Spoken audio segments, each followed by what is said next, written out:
I'm gonna take you behind the scenes of our game and show you some stuff you wouldn't be able to see while playing.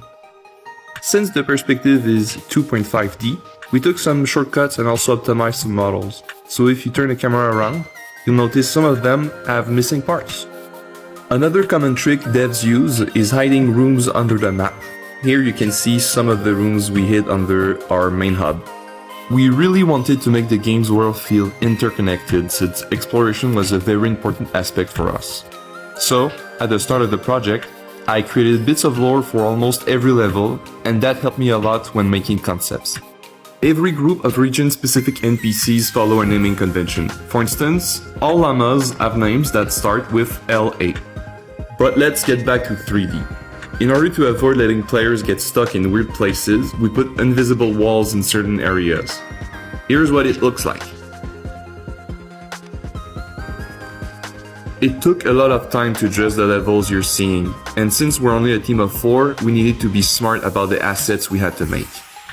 I chose this art direction in part because it allowed us to get pretty results with simple textures and models with not a lot of details. This time-lapse is an example of how we would go about placing assets in the level, and it took me roughly 5 minutes. Putting levels together takes much longer than that, and it's an iterative process.